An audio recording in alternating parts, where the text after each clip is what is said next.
1 Samuel 1. Ephraim മലനാട്ടിലെ റാമത്തയിമിൽ ഉണ്ടായിരുന്ന സൂഫ് വംശജൻ ആര്? Elkanah. 2. എൽക്കാനയുടെ പിതാവ് ആര്? യറോഹാം. 3. എഫ്രായിംകാരനായ സൂഫിൻ്റെ പുത്രൻ ആര്? തോഹു. 4. എൽക്കാനയുടെ ഭാര്യമാർ ഹന്നായും പെനീനായും. 5.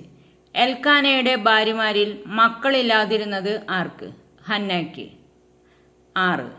എൽക്കാന സൈന്യങ്ങളുടെ കർത്താവിനെ ആരാധിക്കാനും അവിടത്തേക്ക് ബലിയർപ്പിക്കാനുമായി വർഷം തോറും തൻ്റെ പട്ടണത്തിൽ നിന്നും പോയിരുന്നത് എവിടേക്ക്? ഷീലോയിലേക്ക്. 7. ഏലിയുടെ പുത്രന്മാർ ആരൊക്കെ? ഹോഫ്നി, ഫിനെഹാസ്. 8. ഷീലോയിൽ കർത്താവിൻ്റെ പുരോഹിതന്മാർ ആരായിരുന്നു? ഹോഫ്നിയും ഫിനെഹാസും. 9.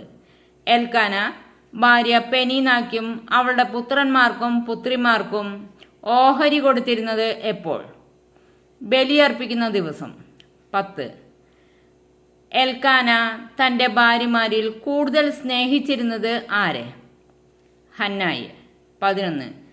ബലിയർപ്പിക്കുന്ന ദിവസം എൽക്കാന ഭാര്യ പെനീനാക്കും അവളുടെ പുത്രന്മാർക്കും പുത്രിമാർക്കും കൊടുത്തിരുന്നത് എന്ത്? ഓഹരി.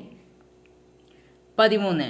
ഹന്നായെ കൂടുതൽ സ്നേഹിച്ചിരുന്നെങ്കിലും അവൾക്ക് ഒരംശം മാത്രമേ ഓഹരി നൽകിയിരുന്നുള്ളൂ. കാരണം കർത്താവ് അവളെ വന്ധ്യയാക്കിയിരുന്നു. 14. വന്ധ്യത നിമിത്തം ഹന്നായെ വേദനിപ്പിച്ചിരുന്നത് ആര്? അവളുടെ സപത്നി. 15. ആണ്ടുതോറും കർത്താവിൻ്റെ ഭവനത്തിലേക്ക് പോയിരുന്നപ്പോഴൊക്കെ ഹന്നായെ പ്രകോപിപ്പിച്ചിരുന്നത് ആര്? അവളുടെ സപത്നി.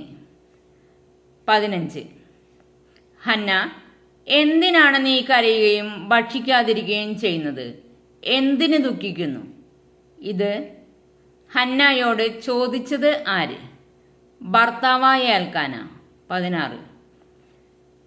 ഞാൻ നിനക്ക് എത്ര പുത്രന്മാരിലും ഉപരിയല്ല എന്നാണ് എൽക്കാന ഹന്നായോട് ചോദിച്ചത്? 10 പുത്രന്മാരിലും.